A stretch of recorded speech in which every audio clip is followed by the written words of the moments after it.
හීම්බෝවිටිය වඩාත් ප්‍රසිද්ධ වී ඇත්තේ අක්මාවට හිතකර ඖෂධයක් ලෙසයි. සෙංගමාලය අක්මාවේ ක්‍රියාකාරීත්වය අඩපණ වීම නිසා ඇතිවන සෙංගමාල රෝගය සුව කිරීමට හීම්බෝවිටිය පත්‍රයුෂ ප්‍රබල ලෙස ක්‍රියා කරනවා. හෙපටයිටිස් අක්මාවේ ප්‍රදාහ තත්ත්වයන් පාලනය කිරීමට මෙය උපකාරී වෙනවා. අක්මාව ඉදමීම සහ සිරෝසිස් අක්මාවේ සෛල යථා තත්ත්වයට පත් කිරීමටත් විෂ ඉවත් කිරීමටත් මෙයට හැකියාව තිබෙනවා. දියවැඩියාව නූතන පරීක්ෂණ මගින් තහවුරු වෙලා තියෙනවා හීම්බෝවිටිය වලට රුධිරයේ ඇති සීනි මට්ටම පාලනය කරන්න පුළුවන් කියලා. මේ ඉන්සුලින් ක්‍රියාකාරීත්වය ප්‍රමුවත් කිරීමට සහාය වෙනවා.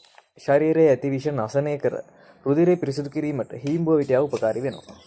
කොලෙස්ටරෝල් මට්ටම පාලනය කිරීමටත් මෙම හීම්බෝවිටිය ශාකයට හැකියාව තිබෙනවා.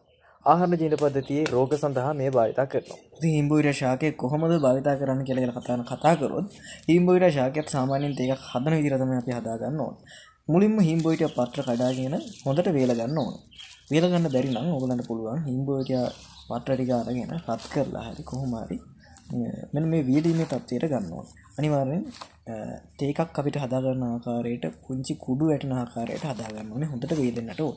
ඊට පස්සේ අපිට පුළුවන් මුණු වතුර ටිකක් අරගෙන එම පත්‍ර ටිකට දාලා සාමාන්‍යයෙන් තේ එකක් හදන විදිහටම හදා ගන්න.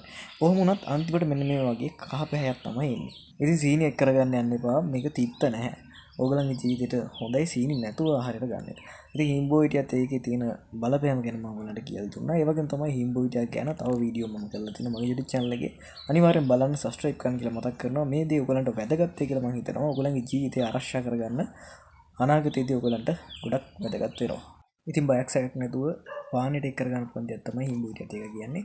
ඉතින් මාත් මේක පානය කරනවා. ඒ වගේම තමයි ඔයගලන්ගේ ජීවිතේ මේක වටිනවා ගොඩක්. ඉතින් එහෙනම් ගිහිල්ලා එන්න හෙළ වෙදකම YouTube නාලිකාව තුලින්.